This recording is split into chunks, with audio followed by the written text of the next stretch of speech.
আমার আল্লাহওয়ালা ভাইয়েরা, জ্ঞানীজনরা, শুধু মানুষেরা, আমার সোনামণি মায়েরা বোনেরা, এই জন্য নবীর সুন্নত আমার আপনার জীবনের সব থেকে বড় মূলধন। উম্মতের কাছে সুন্নতের শুধু খালি ঘাটতি থাকবে তো বাস, নাজাতের জন্য, পরিত্রাণের জন্য আল্লাহ পাক রব্বুল আলামিন সব থেকে বড় রাস্তা রেখেছেন। কারণ তিনি বলেছেন, ওয়ালা সাউফা ইউতিকা রাব্বুকা ফাতারদা, রাসূল তোমাকে আমি খুশি করবই, তুমি খুশি হবে, তোমাকে আমি খুশি করে তবে ছাড়বো। আল্লাহ নবী সাল্লাল্লাহু আলাইহি ওয়াসাল্লাম বলেন, ইয়া রাব্বাল আলামিন, আল্লাহ আমি কখনো খুশি হব না। বললে কেন? বলে যতক্ষণ আমার একটা উম্মত জাহান্নামে থাকবে আমি ততক্ষণ খুশি হব না, যতক্ষণ আমার উম্মত জাহান্নাম থেকে পরিত্রাণ পাবে না। আমার বন্ধুরা, আমার আল্লাহওয়ালা ভাইয়েরা, আমার জ্ঞানীজনরা, বুদ্ধিজীবীরা, আমার সোনামণি মায়েরা বোনেরা, আজকে শুনিয়ে দিয়ে চলে যাচ্ছি ওই রাসূলকে খুশি করার জন্য, ওই রাসূলকে খুশি করার জন্য, ওই রাসূলকে আপনার আয়ত্ত করার জন্য সুন্নতের সব থেকে বড় গুণ আমি আর আপনি নিয়ত করে নিই যে সুন্নত আমার জীবনে থাকবে। উম্মতের কাছে সুন্নত, সাহাবীদের কাছে সুন্নতের সব থেকে বড় দাম ছিল। সাহাবীরা নবীর সুন্নতকে সব থেকে বেশি প্রাধান্য দিয়েছেন, তাই পৃথিবীর কোনো জায়গাতে তারা লাঞ্ছিত হন নাই। তারিখ নকল, তারিখ আপনাদের কাছে শেষ শুনিয়ে দিয়ে চলে যাচ্ছি। আল্লাহ পাক রব্বুল আলামিন দেখিয়েছে, উম্মত যখন সুন্নতের বাইরে চলেছে, উম্মত যখন সুন্নতের একটু খেলাপ করেছে, তো নবীর জামানায় সাহাবীদেরকেও ঝাপটা খেতে কসুর হয় নাই, নবীর জামানায় সাহাবাদের উপরে কষ্ট আসতে কসুর হয় নাই। আমার আল্লাহওয়ালা ভাইরা, জ্ঞানীজনরা, শুধু মানুষরা, উহুদের প্রান্তরে আল্লাহ নবীর মুবারক দাঁতখানা শাহাদাত হয়েছে উম্মতের সুন্নত ছাড়ার কারণে। আল্লাহ নবীর কপাল মোবারক পাথরে ফেটেছে উম্মতের সুন্নত ছাড়ার কারণে। উম্মতের মধ্যে 70 জন সাহাবী উহুদের মাঠের পাশে এক জায়গাতে শুয়ে আছে, হয়তো হানজালার পাশে। উম্মতের শুধু সুন্নতের খেলাফের কারণে আল্লাহ নবী সাল্লাল্লাহু তাআলা আলাইহি ওয়াসাল্লাম যখন যুদ্ধের জন্য উহুদের প্রান্তরে তৈরি হলো, আল্লাহ রাসূল প্রথম বললেন যে চুপচাপ নিজের জায়গায় বসে থাকো, ওদেরকে আসতে দাও, ওদেরকে আসতে দাও, যুদ্ধ ঘরে বসে হবে, কেউ আমরা আগিয়ে যাব না। সাহাবীরা সেদিন প্রথম অবমাননার জায়গা এলো আর বললেন, ইয়া রাসূলুল্লাহ, ইয়া হাবিবাল্লাহ, আমরা ঘরে বসে যুদ্ধ করব না, প্রাণ খুলে ময়দানে নেমে যুদ্ধ করব, আমরা কোনোভাবে আপনাকে ছেড়ে চলে আসব না। প্যারা নবী সাল্লাল্লাহু আলাইহি ওয়াসাল্লাম প্রথমে না বললেন, কিন্তু উম্মত এই সুন্নতের খেলাফ করলেন আর চলে গেলেন। যুদ্ধের ময়দান যখন শুরু হলো, যুদ্ধ যখন সামনাসামনি হলো, আল্লাহ নবী সাল্লাল্লাহু আলাইহি ওয়াসাল্লাম বললেন, আবার সতর্ক করলেন, দাঁড়াও, যুদ্ধের শ্রেণীবিন্যাস করতে দাও, যুদ্ধের পরিস্থিতি ঠিক করতে দাও। সব ভাগ করা হয়ে গেল। আল্লাহ রাসূল যে পাহাড়টার উপরে বসে যুদ্ধের শ্রেণীবিন্যাস করছিলেন, ওই পাহাড়ের কাছে আজও মানুষ গিয়ে উমরাতে গিয়ে দোয়া করে, হজে গিয়ে দোয়া করে। আল্লাহ নবী সাল্লাল্লাহু আলাইহি ওয়াসাল্লাম বসে বললেন, আমরা এখান থেকে যুদ্ধ শুরু করব।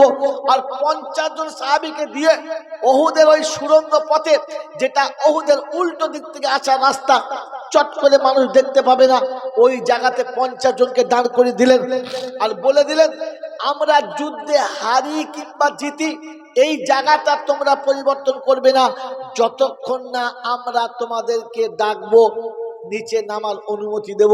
সাহাবী ওখানে দাঁড়িয়ে গেলেন, যুদ্ধ শুরু হলো। মুসলমানদের বিজয়ী একেবারে নিজের করাগত হলো। দুশ্মন উহুদ ছেড়ে পালাতে বাধ্য হলো। চারিদিকে দুশ্মন ছত্রভঙ্গ হয়ে গেল, সব ছুটে কে কোন দিকে পালিয়ে চলে গেল, কারোর খুঁজে পাওয়া যাচ্ছিল না। আমার আল্লাহওয়ালা ভাইয়েরা, জ্ঞানজন্য শুধু মানুষরা, মুসলমানের সমস্ত সাথীরা গনিমতের মাল কুড়াতে শুরু করলেন। 50 জন তীরন্দাজকে যেখানে রেখেছিল ওখানে মধ্যে সুন্নতের অবমাননা এলো। একদল বললে যুদ্ধ শেষ হয়ে গেছে, সবাই মালের গনিমত কুড়াচ্ছে, চলো আমরাও গিয়ে গনিমতের মাল কুড়াবো। কিন্তু যুদ্ধের যিনি কমান্ডার ছিল, ওই সুড়ঙ্গ পথে যিনি আমির ছিলেন, তিনি বললেন, না, আল্লাহ রাসূলের অনুমতি, যুদ্ধ হারি বা জিতে এখান থেকে যাব না যতক্ষণ না রাসূল ওখান থেকে আমাদেরকে ডাকেন বা যাওয়ার অনুমতি দেন। কিন্তু সাথীরা বললেন ওটা যুদ্ধ চলাকালীন ছিল, যুদ্ধ চলছিল, আমরা আজকে এখানে দাঁড়িয়েছিলাম, যুদ্ধ যখন শেষ হয়ে গেছে তখন তো আর এখানে থাকার কোনো যুক্তি নেই। আমার আল্লাহ ভাইরা, সুন্নতের অবমাননা হলো, সুন্নতকে ছেড়ে দিয়ে 40 জন সাথী নেমে চলে এলেন, 10 জন সাথী দাঁড়িয়ে গেলেন। বেঈমান যখন দেখলে, দুশ্মন যখন দেখলো, আবু সুফিয়ানের দল যখন দেখলো, আবু জেহেলের দল যখন দেখলো, ওতবা সাহেবার দল যখন দেখলো যে সুরঙ্গ পথে মাত্র 10 জন দাঁড়িয়ে, অল্প কিছু লোক দাঁড়িয়ে, বেশি নেই, ওরা পিছনের দিক থেকে যখন তৈরি হয়ে যুদ্ধ শুরু করলো, তীর চালাতে শুরু করলো, এক এক করে 10 জনাই শহীদ হয়ে গেল। আর 10 জনের শাহাদাতের পরে দুশ্মন অতর্কিতে পিছন দিক থেকে যখন হামলা করে দিলে, সাহাবীরা তখন অলরেডি যুদ্ধ থেকে বিরত, তরবারি হাত ছাড়া, অন্যমনস্ক, কেউ প্রস্তুতি নেই, দুশ্মনের হাতে ধরা পড়ে গেল। আর এক সুন্নতের অবমাননার জন্য 70 জন সাহাবী শাহাদাত বরণ করলেন। আল্লাহর নবী সাল্লাল্লাহু তাআলা আলাইহি ওয়াসাল্লাম যুদ্ধের ময়দান থেকে গুম হয়ে গেল, হারিয়ে গেলেন। আল্লাহর নবীর মোবারক দাঁত শহীদ হয়ে গেল, একটা তীরের আঘাত কপালে এসে লেগে গেল। আল্লাহর নবী একটা গর্তের ভিতরে পড়ে গেলেন, আড়াল হয়ে গেলেন। আমার আল্লাহওয়ালা ভাইয়েরা, জ্ঞানীজনরা, সুধী মানুষরা, আমার সোনামণি মায়েরা বোনেরা, যুদ্ধ যখন বিজয়ী, যুদ্ধ যখন পরাজয় হয়ে গেল, যখন মুসলমানদের পরাজয়ের শেষ দরজায় এসে গেছে, সাহাবীরা ছত্রভঙ্গ হয়ে গেছে, কে কোন দিকে চলে গেছে কারোর কোনো খবর পাওয়া যাচ্ছে না। ওই সময় হযরত আলী কাররামাল্লাহু ওয়াজহু ছুটে চলে গেলেন সমস্ত সাথীদের কাছে, বারবার জিজ্ঞাসা করছে রাসূল কোথায়, আল্লাহ রাসূল কোথায়? কেউ বলতে পারছে না, কেউ বলতে পারে না যে রাসূল কোথায় আছে। সমস্ত সাথীদের মধ্যে একটা হালচাল মেচে গেল, রাসূল কোথায়, হায় হায় রাসূল কোথায়? হযরত আলী কাররামাল্লাহু ওয়াজহু ছুটে চলে গেলেন শহীদদের কাছে, গিয়ে দেখলেন শাহাদাতের সমস্ত সাথী পড়ে আছে, শহীদদের সমস্ত লাশ পড়ে আছে, রাসূল নেই। একবার চিন্তা করছে, হায়, শহীদদের ভিতরে রাসূল নেই, যারা গাজী বেঁচে আছে তাদের ভিতরে রাসূল নেই, তাহলে রাসূল গেলেন কোথায়? আকাশের দিকে মুখটা তুলে চিৎকার মেরে কাঁদতে শুরু করলেন আর বললেন, আল্লাহ, আমাদের ভুলের কারণে, আমাদের ভুলের কারণে, আমাদের অন্যায়ের কারণে আপনি কি আপনার রাসূলকে নবী ঈসার মতো আসমানে তুলে নিলেন? আর কি কোনোদিন দেখা হবে না? একবার ছুটে গাজীদের কাছে গিয়ে জিজ্ঞাসা করে, কোনো খবর পেলে, কোনো সন্ধান পেলে, কোনো খবর পাওয়া যাচ্ছে? সাথীরা বললেন, না, কোনো খবর পাচ্ছি না। আবার তিনি শহীদদের কাছে গেলেন যে হয়তো আমার চিনতে ভুল হয়েছে, আমার দেখতে ভুল হয়েছে। সমস্ত সাথীর লাশকে ঘুরিয়ে দেখছে, না, রাসূল তো এখানে নেই। আমার আল্লাহওয়ালা ভাইরা, তিনি হাউ হাউ করে মাসুম বাচ্চার মতো কাঁদতে কাঁদতে ছুটে ফিরছেন। এমন সময় কে যেন দূর থেকে আওয়াজ দিয়ে ডেকেছে, আলী শোন। বললে কি? বললে রাসূল কোথায় আছে আমি জানি। বলে বল কোথায়? বল না, চল আমাকে দেখাবি, চল। বললে আসো। আস্তে আস্তে করে দুশ্মনের চোখের আড়ালে পা পা করে গিয়ে দূর থেকে দেখালেন ওখানে যে গর্ত, ওই গর্তের ভিতরে রাসূল পড়ে গেছে, আমি দেখেছি। আল্লাহর নবী সাল্লাল্লাহু আলাইহি ওয়াসাল্লাম গর্তের ভিতরে পিছনে পিছনে আসতে গিয়ে যখন পড়ে গেছেন, একেবারে এমন ভাবে বেঁকে পড়ে গেছে, নিজে সোজা হতে পারছেন না, আর ওঠারও কোনো ক্ষমতা নেই, কারণ পুরো বেঁকে পড়ে গেছে, কাত হয়ে রয়েছে। আলী কাররামাল্লাহু ওয়াজহুর চেহারা দেখার সাথে সাথে আল্লাহ নবী আওয়াজ দিয়ে বললেন, আলী, আমি অপেক্ষা করেছিলাম, তুমি এসে আমাকে এখান থেকে তুলবে, আমাকে তোলো। আল্লাহ নবী সাল্লাল্লাহু আলাইহি ওয়াসাল্লামের আওয়াজ শুনে হযরত আলী কাররামাল্লাহু ওয়াজহু দুঃখ রেখে দিয়ে বললেন, ইয়া রাসূলুল্লাহ, ইয়া হাবিবাল্লাহ, আমি খুঁজছিলাম আপনাকে। আল্লাহ নবীকে তুললেন, তখনও কপালে তীর লেগে, তখনও দাঁত দিয়ে রক্ত গড়গড় করে গড়াচ্ছে। আল্লাহ নবী বললেন, আলী, কপালের তীরটা ছাড়িয়ে দাও, বড় যন্ত্রণা করছে। হযরত আলী কাররামাল্লাহু ওয়াজহু যখন ছাড়াতে গেলেন, ওই সময়তে পাশে থেকে সাহাবী বললেন, আলী, একটা খিদমত আমাকে করতে সুযোগ দাও, একটা খেদমত করার অনুমতি আমাকে দাও।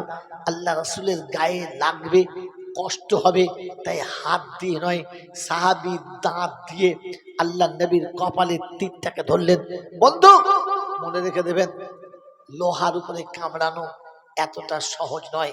বাড়িতে গিয়ে ছোট্ট লোহাতে একবার কামড়ে দেখবেন আপনি কতটা জোরে ধরতে পারেন, আপনার দাঁতের কতটা তাকত।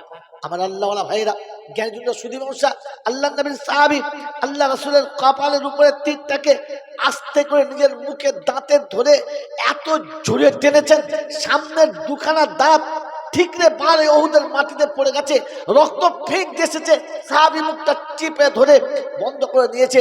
আল্লাহ রাসূল জিজ্ঞাসা করছেন, লাগলো? বললেন না। সমস্ত রক্তকে খেয়ে ফেললেন, তখনও পর্যন্ত এক ফোঁটা রক্ত ফাঁকে পড়তে দিলেন না, কারণ সাহাবী রক্ত দেখলে রাসূলের কষ্ট হবে। আমার বন্ধুরা, আমার আল্লাহওয়ালা ভাইরা, রাসূলের ভালোবাসা এটা ছিল সাহাবীদের নমুনা। আল্লাহ নবীর কপাল থেকে রক্ত ঝরছে, আস্তে আস্তে করে তুলে নিয়ে গিয়ে ওহুদের পাহাড়ের পাদদেশে নিয়ে গেলেন। তারিখ নকল করছে, এখন সিল হয়ে গেছে, আপনাদের দেখানোর মতো সুযোগ নেই।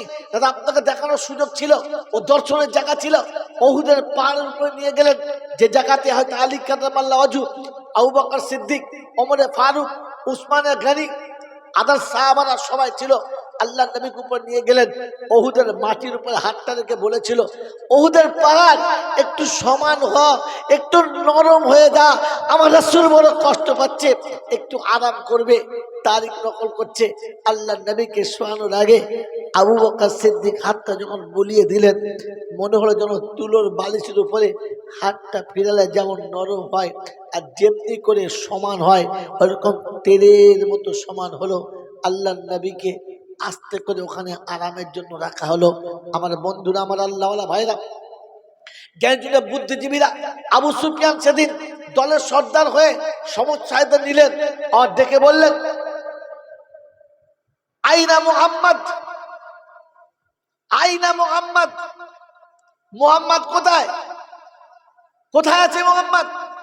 আল্লাহ রাসূল বললেন, চুপ, কোনো উত্তর দেবে না। আবার চিৎকার মেরে বলল, কাদ কুতিলা মুহাম্মদ, মুহাম্মদ মরে গেছে। অট্ট হাসি হেসে দিলেন, বললেন, আইনা আবু বকর, আবু বকর কোথায়, আবু বকর কোথায়? আল্লাহ রাসূল বললেন, চুপ, কোনো কথা বলবে না। বললে, আবু বকর মরে গেছে। হেসে আনন্দ চিৎকার করলেন। ওহুদের পাহাড় ধর ধর করে কাঁপছে, ওহুদের পাহাড় তখনও টলমল ভূমিকম্পের মতো করছে।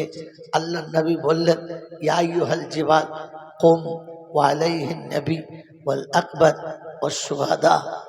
এই ওহুদের পাহাড়, তোমার উপরে রাসূল বসে আছে, আবু বকর সিদ্দিক আছে, শহীদানরা আছে, চুপচাপ দাঁড়িয়ে যাও।